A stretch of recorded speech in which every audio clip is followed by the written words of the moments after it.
FORA.tv. The world is thinking.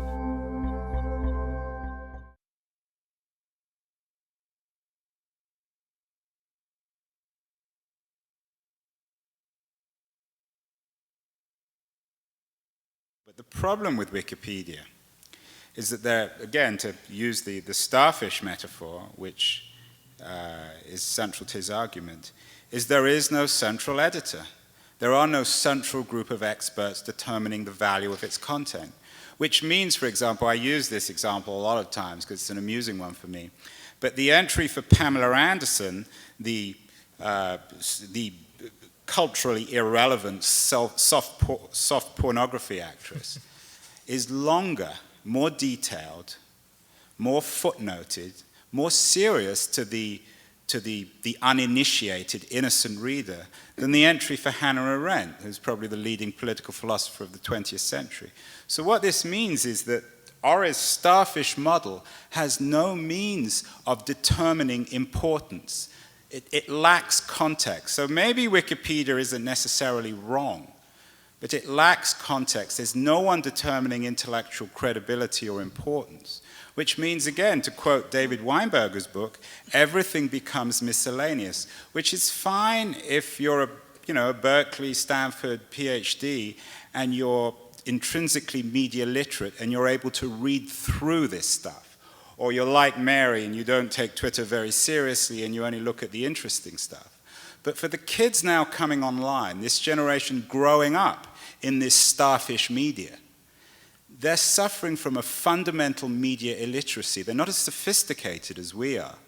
And they're not able to read through the media. So they really do believe that Pamela Anderson is somehow more important, more credible, more interesting, a more significant historical figure than Hannah Arendt.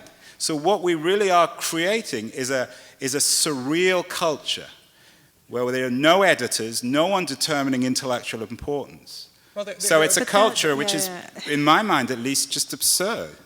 So there are editors, and I think that's the point, is that there's millions of editors, and what's kind of cool about Wikipedia, in my mind at least, is that if you're really concerned about Hannah Arendt. Oh, sorry.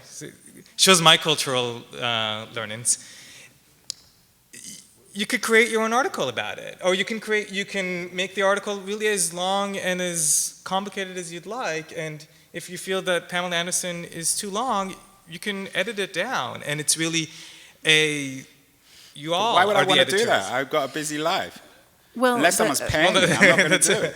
Okay, and I just have to correct something. So Wikipedia, in the process of evolving as both a set of software tools, because they have the Wikimedia software, and as a set of cultural practices that a lot of people engage in around that site, has developed the process of essentially elevating certain people to a higher status than others. And so there's a number of things that happen to control what you're talking about. And early on, yes, there were a lot of instances of people publishing things that were incorrect or intentionally defacing entries, or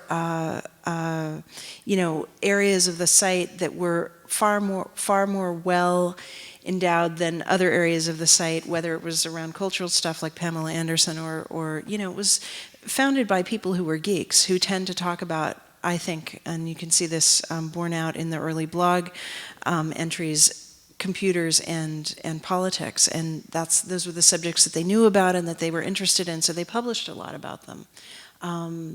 Anyway, so with moderators who come in and regulate to some extent what happens on Wikipedia, you see less and less of the criticisms and bad incidents that occurred earlier on. So I think that they actually have taken on some of the characteristics that you just described about the starfish.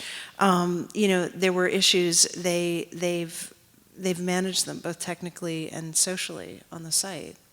But not intellectually. I mean, I'm not saying that it's always wrong, Wikipedia. It generally isn't. But you have to have a central editorial authority to distinguish between things that are important and things that aren't. Otherwise, everything is equal. Otherwise, an entry on Bismarck is the equivalent of some irrelevant teenager on Twitter. But the problem with your argument is, if you were to follow it to traditional media, which you seem to put at a pretty high rank, if you open People magazine, you're not going to find a heck of a lot of stuff that's not about Pamela Anderson and all her friends and all they're doing. And really, if you were to talk to someone from People, well, why is it that you're writing a lot about Pamela Anderson? They'll tell you, because that's what people buy.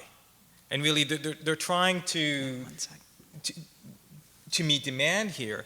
And unlike People magazine, if I'm unhappy with Wikipedia, and I really do want to stress that point, if I'm unhappy with something, I can suggest something, as opposed to really any other publication that we consume. If I'm not happy with what Hard Copy or Dateline has on the TV, I can write them an angry letter, and it's up to their editorial staff to ignore me or not ignore me. While on Wikipedia or Craigslist or any of these other sites, I can present an alternative voice and really let people vote, if you will, with their clicks. No, and I agree. I mean, and I think the biggest weakness in my book is that I'm not very critical about mainstream media. I idealize mainstream media. For me, mainstream media is high-end mainstream media. It's the New York Times, it's the BBC. It's not things like People, it's not talking radio, it's not reality television. For me, Web 2.0 is really the next step in the degeneration of that kind of popularized media. So I would completely agree with you there. I think it's a fair criticism.